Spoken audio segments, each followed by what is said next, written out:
Record high inflation and stock market volatility related to war, supply chain issues, and rising interest rates can unsettle even the most experienced investors.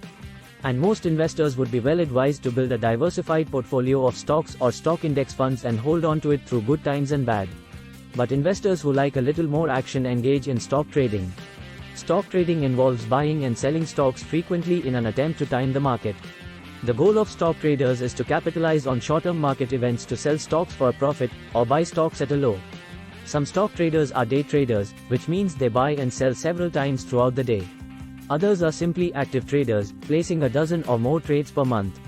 Investors who trade stocks do extensive research, often devoting hours a day to following the market. They rely on technical stock analysis, using tools to chart a stock's movements in an attempt to find trading opportunities and trends.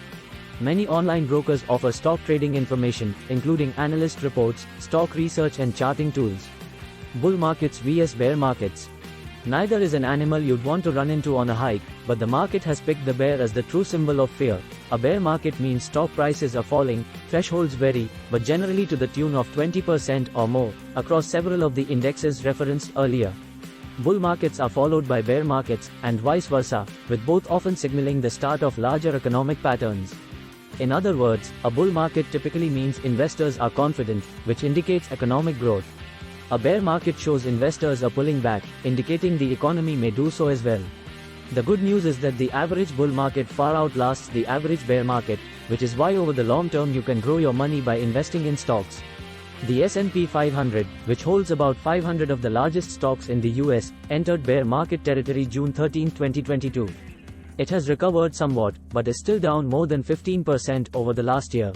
But the index has historically returned an average of about 7% annually, when you factor in reinvested dividends and adjust for inflation. That means if you invested $1,000 30 years ago, you could have about $7,600 today. Stock market crash vs correction. A stock market correction happens when the stock market drops by 10% or more. A stock market crash is a sudden, very sharp drop in stock prices, like in early 2020, around the beginning of the COVID-19 pandemic. While crashes can herald a bear market, remember what we mentioned above: most bull markets last longer than bear markets, which means stock markets tend to rise in value over time. In 2020, the market was back to hitting record highs by August. If you're worried about a crash, it helps to focus on the long term. When the stock market declines, it can be difficult to watch your portfolio's value shrink in real time and do nothing about it. However, if you are investing for the long term, doing nothing is often the best course. Why? Because when you sell investments in a downturn, you lock in your losses. If you plan to re-enter the market at a sunnier time, you'll almost certainly pay more for the privilege and sacrifice part, if not all, of the gains from the rebound. The importance of diversification. You can't avoid bear markets as an investor. What you can avoid is the risk that comes from an undiversified portfolio. Diversification helps protect your portfolio from inevitable market setbacks.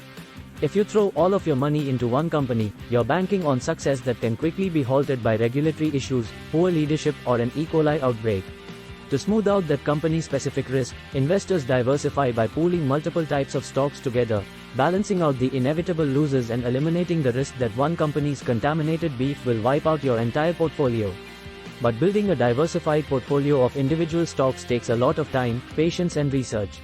The alternative is a mutual fund, the aforementioned exchange-traded fund, or an index fund. These hold a basket of investments, so you are automatically diversified. An S&P 500 index fund, for example, would aim to mirror the performance of the S&P 500 by investing in the 500 companies in that index. The good news is you can combine individual stocks and funds in a single portfolio. One suggestion: dedicate 10% or less of your portfolio to selecting a few stocks you believe in, and put the rest into index funds.